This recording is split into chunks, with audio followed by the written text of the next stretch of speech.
So, cinematic assassin, you got a question? Yes, Tony, first and foremost, thank you for even being here this evening.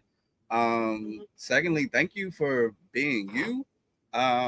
As weird as that might sound, like you sound like the person I needed when I was in sixth, seventh, eighth grade. So I feel like the work that you are doing out in the world in our community is just inspired, and just thank you for existing and continuing to carry that cross. What I did want to ask, I am sort of a big mental health advocate Mhm. myself. I preach about it on the show every time that we close out. Um, it sounds like, Mhm. weirdo, you got to walk through a lot of your own experiences and putting them on the page and getting to the place of self acceptance and self love. Do you feel like that was therapeutic in and of itself for you? And what was that journey like? I think it was really therapeutic because like I mean like I'm very I hope that this doesn't sound flippant when I say it. I'm just very open about it. But I'm a suicide survivor, and that's something that kind of comes up in Weirdo. It's something that gets explored. And I think when you experience things that are as dark as that, sometimes when you end up like on the other side of it, you lose context for exactly how hopeless you felt. And I wrote Weirdo in like a variety of places. Like so for majority of it, um I I went back to my parents' place. Like I went home for Thanksgiving and I told my parents, I was like, I'm staying here till Christmas. But even though I'm at home, I'm not at home. Like, don't bother me. I'm probably not leaving the room.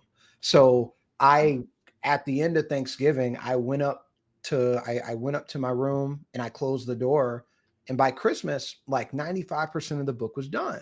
And a part of that was because I was like in my childhood room where I grew up. I'm with all my things. I'm with all my stuff. I've got my CDs. Um, and I'm taking myself back to these moments. Um, and I think it's beneficial in two primary ways. Number one, um, going back to that place helped kind of reignite a passion for me to help kids that are still there right now. Because when like I had to go immerse myself in that darkness for a bit, and to know I'm like, listen, I can leave. I got a little like eject button or like an emergency switch. Like I got people that I can call that'll like pull me up out of the water. But there are kids for whom this is their whole reality right now. So having that intimate understanding and that closeness to it really helped drive me as a writer. Um, but also, I think being able to step away from it and kind of look at it on the page gives me this moment of like, dang, you came back from it, and I'm proud of you, dog. Like that's amazing. You came back from it. Um, I don't think when we overcome things, we give ourselves credit for it as much. It's kind of like, you know you know the vibe. It's like, hey man, it be like that sometimes, and you just keep moving, Mhm. but you never stop to Mhm. take a moment and go like, yo, you did something that a lot of people would struggle with, and you overcame a pain that you didn't deserve to hold. So I'm proud of you for that. And having that conversation with myself, I think was super helpful. I think that's something that a lot, like once again, mental health month, men's mental health month, and everything else. And like Mayhem mentioned, he does mention this every closing, but it's not talked about enough, or it's not confronted enough. It's not solved. The problem's not fostered to be helped or anything like that. So yeah, to have you need that support system. You know, Yeah. as they say, it was a phrase that was going around: check on your strong friends.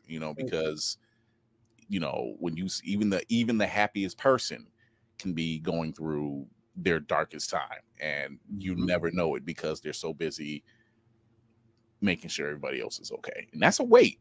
It can be a weight. Yeah. So yeah, we're glad you're here, and two, thank you for taking that moment with us, and then taking that moment that you had and overcoming it, and having that support system around you is most necessary. So thank you for that. Can I share my chills moment, like the moment where I was writing it and I was like, okay, I'm glad you finished this part. We need to like get out of here now. It's like in what's the movie in Inception where they're like, you got to get out of the dream, dog. Everything's crumbling. You got to get out of here. Mhm. Um, I was living in DC at the time, and I was on the train in New York to meet with like my agent to go and like talk to publishers. And I'm writing, and so I'm on the train. I'm in the quiet car. I got my headphones on, and I'm listening to like I was writing that I was writing the scene like where I attempt, and it was heavy because I'm like, we got to go there, but we can't go all the way there. There's a tasteful way to express this in a way that like a parent is going to be okay with putting it in the hands of their sixth grader. So you got to find a way to balance that dark, but also make it kind of age appropriate. And I put on Solo Dolo from Kid Cudi's Man on the Moon album. Because that album, like I feel like that album saved my life in more ways than one.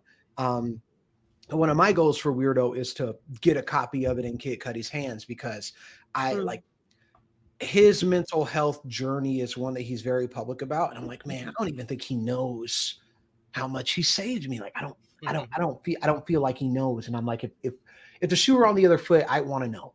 So I was kind of listening to that, and like I was there. I was like in that moment. Like it took me right back there. And as soon as it happened, I wrote every single thing down. I was like, need that, done. And it's like a swimmer like emerging from the depths of the ocean, like, yeah. Okay. We're not going back there. I'm not doing that again. Do that again. the Stranger Things scene where they like send a dude into the upside down. It's that oh man, pull him back.